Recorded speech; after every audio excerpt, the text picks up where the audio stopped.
I only write tracks for Steve Swift reviews. He punched me twice in the face and asked for a duel. The pugilistic prophet with newbies diagnostics, like Scroobius Pip but less toxic. The UK comet shooting stars never lost it. It's 2025 and the internet still dies. Guys are chasing algorithms like a crack pipe high. Everybody based. All right. Okay. So it is another week. This is the Bees of Boxing. I'm Chris. He's Steve Swift. That is two things that we know for absolute certainty is that I am Chris. He is Steve Swift. This is the Bees of Boxing. So, okay, three things that are absolute truths. One thing that is not a truth, Steve Swift, where's Jake Paul's opponent? Can you answer this for me, please? Yes, I'm. One of those truths will help because I have another set of papers in a different name, and that's what I'm using when I become Jake Paul's opponent. I might just keep well. Now, I have a hot take on this. Okay. Would you? Well, first of all, let me say that I've been podcasting crazy over this because it's been so ridiculous. I think this is some of the things that have happened with this Jake Paul and Gervonta Davis fight are not their fault. Not their fault.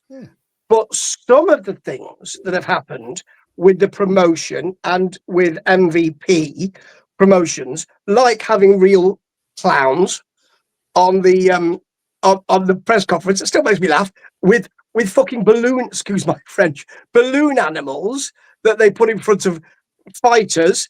So that is an issue. And having a graphic on social media, on Twitter X, of Jake Paul being chased by an elephant with a cock on its trunk, a little cockerel. What's that for? I thought, is Gervonta Davis known as the cockerel or something? I thought I missed something, but no.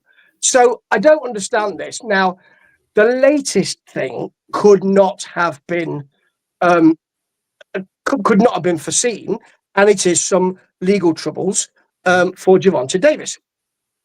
So they're looking for another opponent. I don't know. I'm smiling there. I shouldn't be smiling around that trouble because it is an allegation of battery and kidnapping. That's definitely not something to smile about. The smile comes from there's more trouble. So we're looking for another opponent. Is that a good summary of the massive issues that's happened to this fight? Yes and no. It is absolutely a good summary. I think that there's a bit more to this, though, with the whole Gervonta Davis and his legal troubles thing. I have certain thoughts about these types of situations when they arise, and it's based solely on the wording of what the accusations are at this time. Because wording in legal matters, as you know, wording in legal matters can be way different and paint a much different picture than the reality of what actually may or may not have happened. We know this for a fact. That is why books have a certain way with adjectives and the way that we describe things and how it's put over.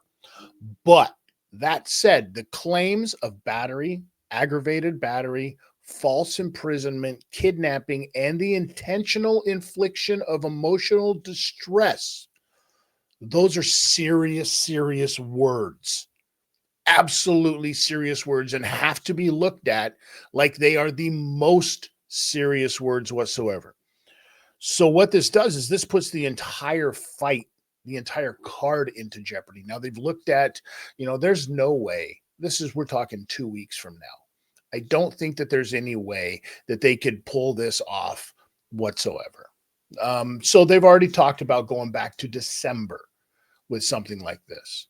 I think it's not happening with Gervonta Davis. That fight is done. That is over with. And the next thing that you're going to see on any kind of back and forth between MVP and Gervonta Davis is going to be lawsuits over lost money, over all of the promotional stuff leading up to this. Because contracts are contracts, boys and girls. And this is going to be one that is going to end up probably almost surpassing the Devin Haney level of lawsuits in boxing. Not quite the lawsuits that have faced off against WBC in the past, but this is going to be quite up there because we're talking a lot of lost revenues here for a lot of other fighters as well. Now, do they take all of this and move it back to December? Do they take the entire card and move it back to December? Well, now you're looking at guys asking for guys and girls to change their entire camps all over again. This is a bigger thing than just the legal and outside of the ring life that is boxing. This is business. This is the realities of all of this. Now, that said, the opponents that we're looking at for the possibility of Jake Paul still being able to come back and have another fight, another exhibition hootenanny, a little tussle, if you will, a wee bit of a stomping. I don't know what else you would call it, you know. What opponents have you heard? Because I have some ideas. I have some ideas on who it should be, but I want to hear what you've heard, Mr. Steve Swift, almighty one. I've got a hot take on this. The only one I've heard is Ryan Garcia. No, that's what I thought. Well, there are two reasons why. One, because you don't want to harm that belt shot, which he might well get with Mr. Barrios, and probably would win a fight if Barrios is in the state that he was with in his last fight. And secondly, I don't think he wants him in because whilst if the Gervonta Davis fight took place, and I think Gervonta would have won that, but I don't think that he would have clowned him in the way that Ryan Garcia would want to. So he'll want to make a fool out of Jake Paul, and I can understand why. He's got a point to prove. He's got to announce himself again, and he's got the skills to do it. I don't think that Gervonta Davis really cared enough about that. Do you want to know what my hot take is? 1000% I do. It's Anthony Joshua. No, you're an absolute psychopath. You are crazy. You are el loco in the cabeza. Let me just tell you now. Please explain yourself, young man. I'm going to give you a caveat here because I like a caveat, but you must be careful because you can go blind. You can just, if you do it too much, on a cracker would be lovely. Now, I think we are now not looking at actual boxing match taking place. I think we're looking at, I'm going to try and get away from this as much as I can. The boxing card will not take place, in my view, even if you're pushing it back to December. However, if you announce, all right, I'm in a hole here, and because all the way through, when he announced Gervonta Davis, people said, you're a bully, including us. You're a bully. You're a weight bully, and it doesn't look good. The only comeback for Jake Paul now is to say, look at me, I've had to do this, and now I'm the underdog. Anthony Joshua, who we are now being told coincidentally yesterday could fight in December. We've been told yesterday he could fight in December after Eddie Hearn saying he won't fight in 2025, and I might put him on an 8-rounder. And it won't be a main event, but he could fight in Ghana, or he could. So now, yesterday, a couple of reports came out. I don't know the veracity of them, but he could fight in December. That's coincidental. So I don't know necessarily if they will actually. I don't think they will get in the ring. That would be appalling. But I think the announcement of that, we're trying for this, folks, saves a bit of Jake Paul's face. And as we know, it's the business of boxing. You don't necessarily need to actually throw punches to save face. You're 100% correct, except for one small chunk of caveat on your cracker there. And I'm going to say this. You are right. You don't need to actually throw punches to make the announcements and all of that. What would stop them, I think, from making the announcements, however, is Jake Paul's deal is with Netflix. Golden Boy and the Ryan Garcia thing is not happening for the same reason that I don't think the Anthony Joshua and Eddie Hearn thing would be happening, because they both have exclusive deals with DAZN. And that's a bigger problem. You've got to get DAZN. You got to break off a little something for DAZN, I would think, in order to make this happen in any way, shape, or form. At that point, is it worth it to Jake Paul? No, but if you announce the bleeding thing, and even if you announce it, if you talk to Eddie, who of course has a documentary on Netflix at the moment, don't forget that, doesn't he? If you speak to Eddie Hearn and say, look, I don't know if this is going to happen, but can we just have a discussion about it? And Eddie says, yeah, okay, because he's very open in that respect. And I'm not denigrating the man. I really admire his work in that respect. He's the antithesis of Frank Warren and the ultra antithesis of Ben Shalom. But if you say, can we just talk? And then you announce it, and Eddie Hearn goes, oh, I've never agreed to that, but then get some stamping ground discussion out of it, an IFL discussion out of it, then everyone gets well. However, the only person who doesn't get well is Anthony Joshua, because he'll be thinking, I'm being used again here. You keep talking about people I can fight, and now you're saying I can fight in December. I'm still hurting. And yeah, he might feel used, but you might go, we're going to try and get this done. You know what? We couldn't get it done, folks. It's all over, but we tried. That's an interesting take, and I would be surprised, but not surprised at the same time. You know what I mean? Let me just throw a couple of names out there for you that you might as well, at this point, if you're looking to actually save a fight, why not? If you're looking to just announce it, why not just say it's you and Floyd then? Why not just say that it's you and Canelo then? If it's going to be something that isn't really going to happen. So I think that you got to go after something that actually could happen. There's really only a couple of choices once you've got that boxing thing. It's not going to be Canelo. Yeah, go ahead. Yeah, well, yeah, yes. Just to break in and agree with your point previously about alignments. You don't want to mess with His Excellency, not when this big deal's coming up. So you leave Canelo alone because of the Riyadh season deal. You leave that alone. But Floyd, God, yes, it's a great call. And if you just announce it and say, we're working towards this, but, Floyd's very difficult because he's a great negotiator. We couldn't get it done, folks. But I want to do it sometime. And your tickets are still valid for when we get it done. Absolutely. And that is a wolf ticket supreme. Like if we're selling wolf tickets, then that's what you do. Now, if we're selling real tickets, you're not going to go after an Anthony Joshua, because that is way too big of a mountain for a Jake Paul to even attempt to climb. If there's a pattern here, there's a reason that he's fighting guys that aren't at the level of him in boxing or are much more smaller than him in boxing.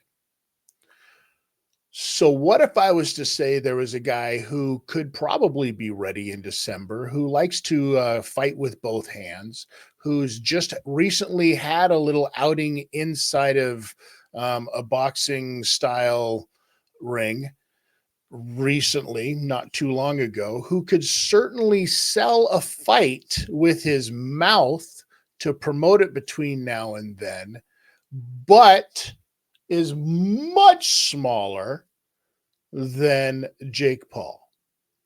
Paulie Malignaggi, I'm looking in your direction. Oh, that's a great call, because it doesn't really, because the first thing is, Paulie Malignaggi, is he still around? That's the kind of thing that first comes to your mind, but it's negated by, what can we do, folks?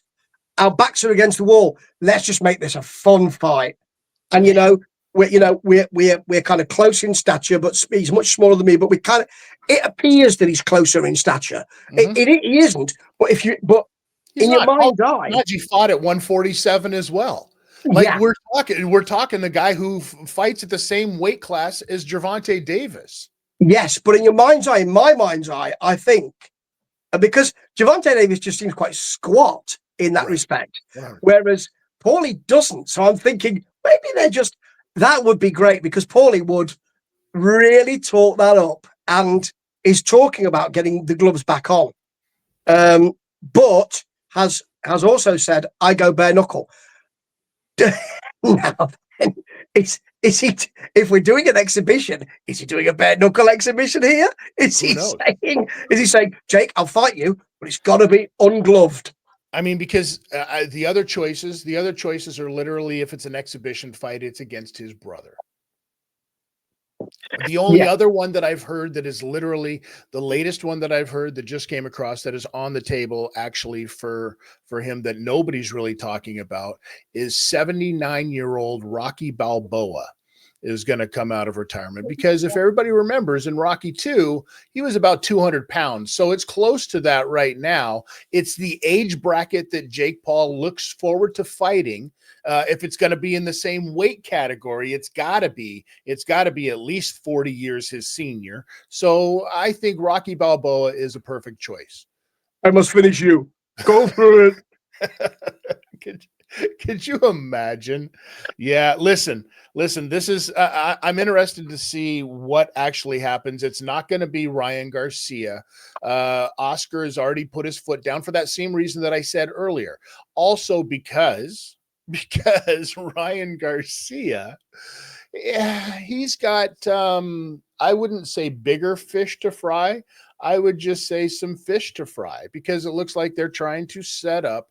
The deal is damn near done for the first quarter of 2026, where he's going to face WBC welterweight champion Mario Barrios. And if anybody can remember, Mario Barrios's last outing was a ever stupendous draw against a 47-year-old Manny Pacquiao, ladies and gentlemen. But yet Ryan Garcia's last outing was a loss to Rolly Romero. So how is this, Steve, that he's getting a title shot against a guy who probably arguably should not have a title? This is may I just check back though first and say, put on record, I said influencer versus boxer fighting, boxing would be done in the new year. I believe it will be, particularly when you consider Misfits, which we might talk about later on, and all what's happened there and their WWE stuff. However, the situation with Mario Barrios, and Ryan Garcia, it mirrors why Tyson Fury, he's a shithouse, is number 2 in the ring heavyweight rankings. The man is king retired, and you are putting him there. That's because it's more than boxing. And that's the same with Ryan Garcia. It's the green. You sell tickets. Ryan Garcia's mouth sells tickets. Okay, but let me ask you this. Why is it that this is all happening at the expense of Mario Barrios? Again, because they just did this to him with Manny Pacquiao. And that was coming off of a fight that he had a draw with against Ramos just prior to that. So his last 2 fights are draws, and now you're throwing him in there with the king of the crossover influencer versus boxing boxers in Ryan Garcia. This is who you're throwing him in against. And it's literally, are they doing everything in their power? Is the almighty WBC doing everything in its power to get this belt off of Mario Barrios, short of pulling, what they did before in the past? I can't comment on that, clearly. But what I can say is 2 words to you. weak champion. And, you know, if we were wrestling booking this, we'd be saying, we're with that weak champion. And what happens is they get in the ring with loads of people who are, and they overmatch them and they squeak through with a draw. Now, if Mario Barrios had gone in and knocked Pacquiao out, we'd have gone, oh, retire, Manny, retire now, just retire. But he didn't, and that is why he's being treated like this. It's of his own doing. He's a weak champion. If he hasn't got the skills or the heart or whatever to knock people like Manny Pacquiao, and you know he could have done that. Let's face it, but didn't do that. He is reaping that right now. I think at the end of the day, we still forget that Manny Pacquiao is Manny Pacquiao, you know? And I think the business of boxing lens that Manny Pacquiao needed to have something in there so that he can have future legends fights, because we've talked about all of this before, how there needs to be a legends division, and legend doesn't mean what it used to mean. You know, I mean, we see fighters still. Bernard Hopkins did it well after, you know, we see guys also retiring what we think is far too young. So inside of that legends division, let me throw a few names and ages at you, Steve. Tell me what you think about this, because we're talking about a guy who's still actively boxing ish and was supposed to be on this Jake Paul card. In crossover MMA, gone to boxing star Anderson Spider Silva, at 50 years old, is still doing this. But why is it that can happen? But Vasily Lomachenko at 37 years old is like, nah, it's enough for me, right? It's wild to think, because Triple G, 43. Manny Pacquiao, 46. Floyd Mayweather, 48. Canelo, 35. Andre Ward, 41. Carl Froch, your buddy, 48. Anderson Silva is 50. Only two of those guys three really are currently fighting. And that's the oldest one at Anderson Silva, the 46-year-old Manny Pacquiao, and the youngest one, Canelo Alvarez, at 35, who is clearly on his way out. I, for one, look forward to a Legends division that has all of these guys in it. Yes, absolutely. And we've called it, haven't we? And, you know, it will, I believe fervently, it will happen unless Dana and His Excellency, and they're getting the information from this podcast. We know that, even if they're not sitting down because their schedules don't allow it, they're getting the information somehow from this. If they might go, we're not doing one of those, we're going to have to come out and say it's a definite no legends. But I believe there will be that, and I believe that will be the top of that card. And when people are writing constantly about what next for Canelo Alvarez, that, because it aligns beautifully. He's rehabbing now, and he will rehab till the end of the year. In early 2026, because you'll want that, the UBO, whatever they call it, whatever they're going to call it, the new boxing, I say wrestling because it does seem like that to me, the new boxing project will come out. Him at the top of, or opening that Legends situation. He's got 2 more fights on his Riyadh season contract. This all aligns beautifully. And I don't know who will fight, but my money would be on money. I think that what we're also seeing right now, because Anderson Silva, like I said, is fighting, well, is supposed to fight on this Jake Paul card.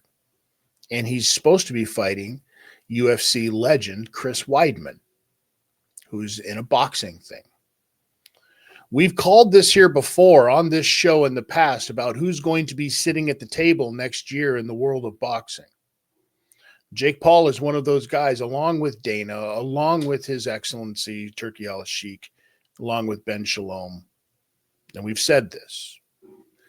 And what really good way to keep a couple of guys active in that world of boxing than to say, hey, Jake, give Anderson a fight on your card. because an Anderson Silva boxing fight on TV for Zuffa, TKO, whatever they're going to call it, that's going to make people watch. Nobody's going to watch it when it's on the MVP card because it's like buried in the undercard someplace, like a lot of Anderson Silva's fights have had. But I guarantee you that's a fight that you would see. So the no legends thing, no, because that is a fight that Dana will put on there for sure. Anderson Silva, there's going to be other guys, but I think you're going to absolutely see that is going to be who uses your legends idea. Steve, is going to be Dana. I'm sold on that, because my thought was, what you do is you do a big opening with all of the pyrotechnics and the fireworks, and you get Money Mayweather versus Canelo. However, I don't think, now you've said that, you don't need that on your first, because you've already got that excitement anyway. Let's see what it looks like. I'm going to tune in just to see how it looks. Oh, it looks like Power Slap. Oh, okay. But for instance, so you won't need to bring Money Mayweather in. I mean, Anderson Silva is, he's a character, and that's going to make, it's going to get eyes on that product. You're quite right. Absolutely. And it's safe. It's safe for everybody because coming out of the gate, if they come out of the gate with, Floyd, or right out the gate, well, where are you going to go? You can't go to Anderson Silva after that. You got to be able to book the return, right? Because the big setup, everybody knows the biggest setup is going to be the fight that they put on between Anthony Joshua and Tyson Fury. And that's the fight that's happening.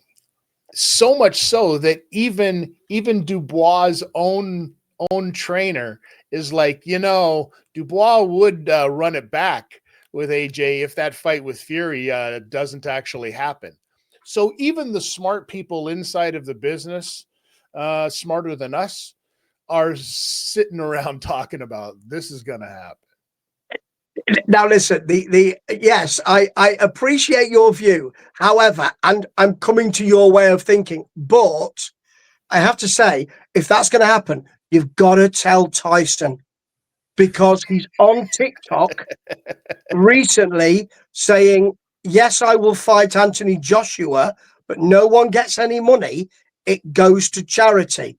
I saw that. Now, I checked the date, and it was recent as far as I could see. It might be years ago, but he has to come out with a comment saying, I will come back, not I won't come back even for $1 billion. You have to get him on side. So somebody, it's the Tyson Fury factor. You've got to get him on side.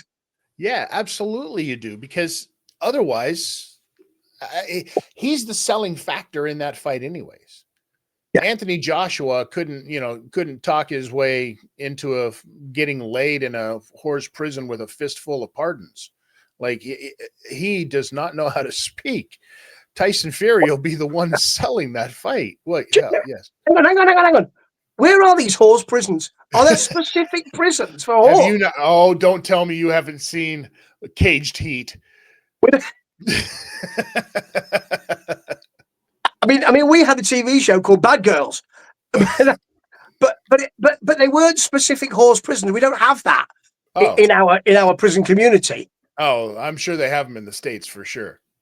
Like have you seen that? I mean, there's clearly there. I'm sure that there's pen pal systems, and there's probably Tinder for prisons. I don't think I could endorse that. I'm saying right now, I don't believe I could endorse that, and would never endorse that. I'm saying that right now. And for those of you who don't want him to endorse any of those pictures, don't send them to World Weary Guy 1. Don't do any of that. Don't do any of that. I don't want any of that. I'm not doing. Stop it. I'm not endorsing any of that. That's very, very naughty. Yes, 100%, absolutely. But you know who they might run into there. Eventually, it looks like. And I'm going to side shift here. Let me throw a name out there for you, Steve Swift, and see if you know this name or not. Amanda Rodriguez. Do I recognize that? It rings a bell. Why should I recognize that? Amanda Rodriguez Amanda Rodriguez is the wife of one former Arturo Thunder Gatti. She was originally arrested when Arturo Gatti, back in 2009, they found him. There was some circumstances, but they ruled it a suicide afterwards. That's what they ruled, even though his wife was arrested in all of this. She was later no problem, according to the police. Fast forward, their son, who was a boxer as well, Arturo Gatti Jr., recently found unalived in his place down in Mexico, and they were saying initially that this was like his dad. They are now saying that this is being treated as a murdering, which means that the person who was there, because where this happened to be the house of one mom, Amanda Rodriguez. Are we about to find out that Amanda Rodriguez is some black widow in the world of boxing who's going to end up having a documentary about her on Netflix? Well, I suspect that people will jump on this, won't they? I mean, it's an innocent until proven guilty situation, but I mean, you know, boxing isn't always in the bright lights, is it? You know, and we know it's the hurt business in more ways than one. So that's, oh dear me, that's an extraordinary situation. That's a wild story coming out. Yeah, it's a massive coincidence. Yeah. And let's hope for everybody's sake that that's what it is. But this is a wild story coming out, and you know how things usually like this can happen. Listen, I've seen firsthand newspapers down in Mexico where they have talked about the problems with air quotes as they throw this up, humidity being a thing down there. There have been news stories where a body was pulled from the water. The cause of death was drowning, even though the body had no head. So strange things happen in humid places is what I'm saying. That's the lesson that I'm learning here. Those lakes and rivers and you know, and the dockside might have incredible riptides that rip those heads clean off. I mean, they could. I don't know. I wasn't there, but they could. So, you know, anything could happen in that respect. You know, being a bleeding heart liberal, I'm saying that could happen. Well, you know, crazier things have happened, Steve. Yeah, crazier things have happened. So before we go, let's get into this one.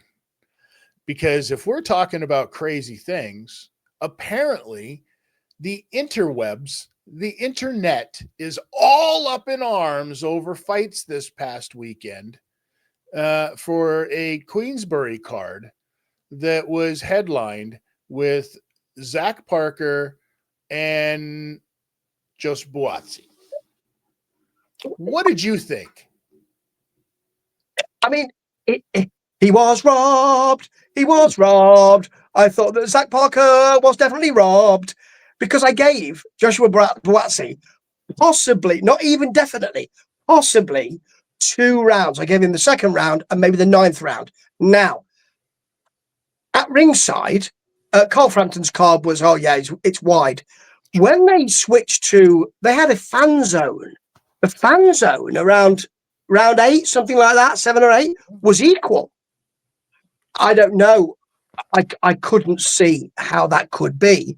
But I did think that Zach Parker was so smooth that sometimes that goes against you because the judges can't see you working and working and working.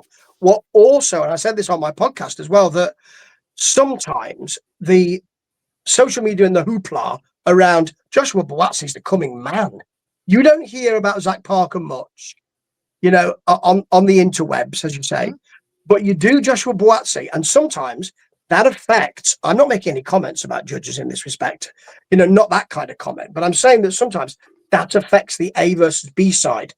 I thought that Zach Parker was robbed, and I thought it made Joshua Buatsi, who didn't really turn up that much and couldn't throw much, look frustrated. I thought also Zach Parker was very wily, and sometimes, you know, when you're in a clinch and you drop into your knees and all that kind of stuff, sometimes judges think, nah, that's crap.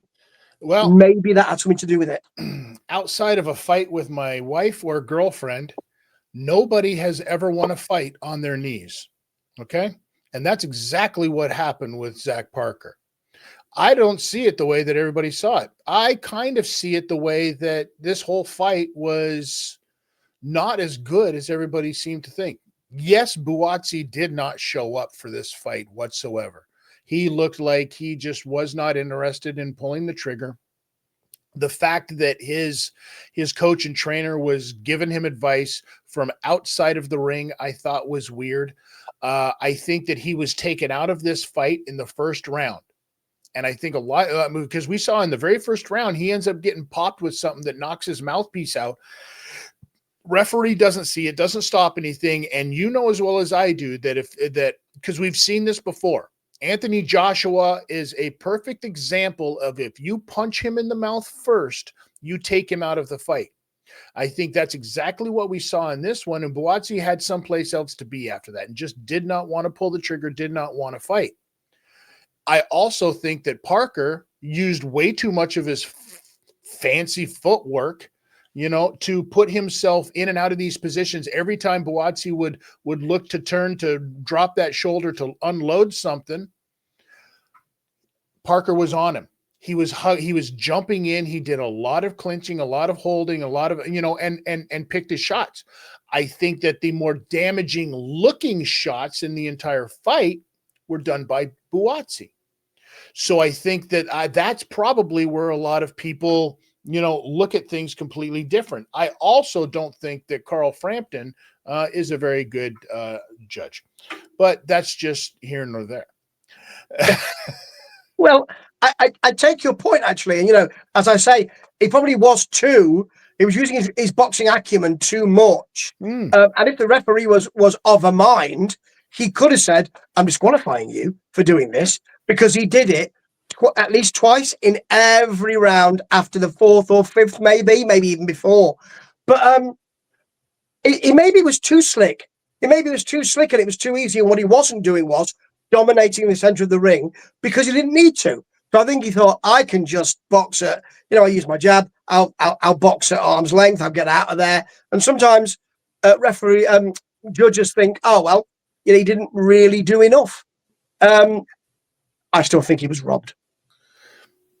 Well, hopefully, if nothing else, they can get him another good fight out of this. Because you know as well as I do, records don't mean shit. Boxing records don't mean anything anymore. It really doesn't. Because I would love to see Zach Parker get picked up by TKO. Let him fight there. You know what I mean? That's a great story about a guy like that too. You know, who could do really well on a show like that, in a league like that, whatever you want to call it. I think that that's what you'll see a lot more of. You're going to see some weeding in the next future of guys that are going to be able to go to that next level, or they're going to go to the closest competition, which is going to be this league. I think that's what you're going to see very shortly. And we got some fights coming up that are unbelievable in the month of November. So, you know, listen, boxing's going to get full. It's going to get really full, and it's going to get really exciting for the year 2026. What do you think? It's great. It's lovely to get. Oh, and what if anything? And I know that people are tugging the forelock to His Excellency and saying, you know, we didn't have these fights before you came along, Excellency. But what he has done, he's kind of lit a fire under everything to say, you know, as the Jam said, what a catalyst you turned out to be. And he is. So he's saying, here's loads of money and I'm making these things happen. What are you going to do about it? Loads of good stuff. So it is happening. You're right about the weeding out, because you're going to get people like Buatsi. I mean, there's a big Brit pack in cruiser and heavyweight at the moment. You'll see people like Buatsi and I think Chris Billum-Smith, who sidestepped Roman Fress. If you want a belt, don't sidestep. People like that are probably going to be, well, you're over here. Let's concentrate on these. I think that's going to happen, particularly as Buatsi didn't really turn up last night.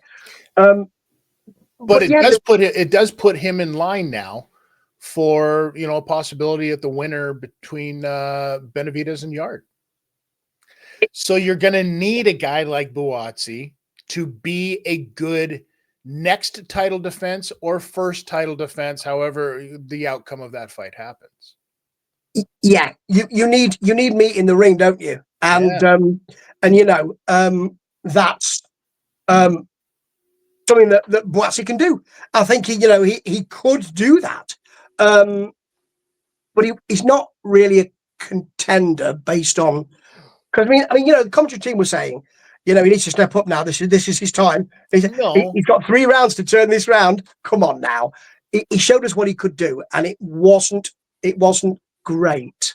No, I think everybody was expecting to see Buatsi from the Olympics this past weekend, right? I think that's what everybody was expecting to see. And as well as I do, that just doesn't happen all the time.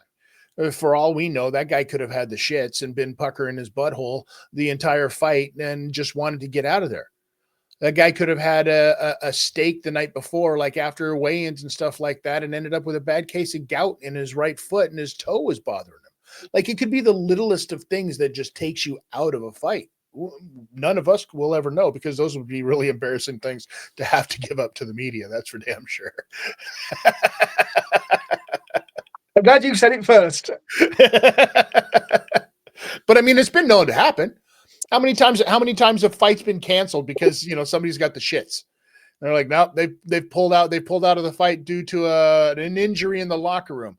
There's no injury in the locker room. I've been in the locker rooms. You warm up by hitting some pads. You get taped up. Anything outside of that has to do with your guts, boys and girls. That's all it is. And if your guts is messy, the last thing you want to do is poop yourself in the ring, because that stays with you forever. Very true, and it stays on YouTube forever as well. Yes, there should be. This match has been cancelled due to one fighter being too frightened. That would be good. Well, eventually, one of these fighters will be smart enough to realize that they do make a tighter fitting, more snug, athletic version of an adult diaper for just such an occasion. I think it'll be a great sponsor for the retired legends portion of the of that league. You could call it Boxer Boo Boos. That'd be great. And you could have someone like David Hay saying, "Hey, I'm David Hay, and I'd get back in the ring tomorrow if I have my Boxer Boo Boos." Then he can model them in some way. Absolutely. Well, who would be the first one? Because it's he's already calling everybody a shithouse already. Or you could have Carl Froch saying, "Yeah, I'll model those," and then never doing it, but talking about it every day. Right. I can model these in front of 80,000 people, like I did when I knocked out George. All right, leave it. Oh, that would be the line. That would be the line. I would have knocked him out faster had I been wearing my Boxer Boo Boos. You don't want to shit yourself in front of 80,000 people like I didn't against George Groves. That's right. George Groves, maybe he needed these. Well, I'm looking forward to that. Very much indeed. Oh, that's tremendous stuff. All right, Steve. Halloween is past. Halloween is over. We're into the month of November. We're getting closer to Christmas now. For those of you that actually keep track of the proper holidays and the proper way that they play out in North America, yes, Thanksgiving is still coming up, regardless of what the people in Canada tried to make you believe, because there was no pilgrims in Canada anyways. Anyways. We have nothing now until Christmas. We have nothing now. No holidays till Christmas. Well, nothing. You guys did just have a holiday recently. I heard with Andrew getting ousted, but that's a different type of holiday altogether, isn't it? I can't possibly comment on that in any way, shape, or form. Being a Brit, I can't comment on any of that. Yes. Well, being an American living in another country where they can't extradite me, I'm doing just fine. Thank you, ladies and gentlemen. Suck on that. Steve, music is abounding. What is going on over at World Weary Guy 1? What can I look forward to along with all of the rest of these heathens? But you know what I've been doing recently? I've been going back to a period that people don't really celebrate regarding Motorhead. You know the Motorhead punk tributes come out now, and I'll be reviewing that. But I've gone back to three, and I've done them now. Three mid 90s albums that are just not recognized. They're brilliant. And then I thought, well, you know, after Another Perfect Day and Brian Robertson in his very tight-fitting satin shorts, I thought, almost as if he was trying to create some trouble, I thought that Orgasmatron was the one where people said, that's the next album. People said, that's marvellous. Then there's a load of albums that people like Bastards and 1916 and Rock and Roll from the late 80s. So I've gone back to those. I'll tell you what, Rock and Roll's a killer. It's extraordinary, the groove on that. So there's that. And there's also a new, as a band who, they're called Second Cities, and they have a single out which has got grunge and 80s pop and rock and all sorts in it. Have a look at that. I podcasted about that yesterday. The day before, I podcasted another one called Silence Reigns. Is a very young group of lads. I know the parents of one of the lads. So I said I'd do it, and I thought, if this is not very good, I'm going to have to say, but it is. These are all very young lads who just have produced something extraordinary. It's metalcore, so there's a bit of hardcore in there, clean and dirty vocals or growled vocals, but I've enjoyed that very much. And tonight I might do a review of Weapons, because I watched it last night in honor of Halloween, and I watched Halloween in honor of Halloween as well. The original or one of the bastardized versions thereafter? Of course, the fucking original. Yeah, it's my favorite horror film. Well, and listen, it's great. Some people do silly things. Some people do silly things like allow Rob Zombie to make horror movies just because his last name is Zombie. I don't get it. I will say this about Weapons. One of my favorite movies in that genre in a long, long time. They got it right with Weapons. They nailed it 100% out the park with Weapons. Extraordinary. I've been waiting for a while to see it, and there are just they're great actors in there as well, which is just really, people seem to forget that. I'll just get anyone in. No, you need good actors to be able to do that. There was one moment where towards the end of the movie, when it all comes back on Gladys, and she hears the snap and just says, "Oh no." That made me, I should have been wearing my boxing boo-boos at the time. Well, it was so good that before the tickets, before the lights even came on, they've already talked about they're doing another one, which is going to be the backstory as you were to Gladys. Right. Her character was I can only imagine how many people were dressed up as Gladys this year at Halloween. Unbelievable stuff. Listen, Steve, it's always a pleasure. I don't know if you know this or not. Come to the children. Wu-Tang is for the children. We teach the children. I mean, Old Dirty Bastard says it himself right there, Steve. So you have to take his word for it that Wu-Tang is for the children.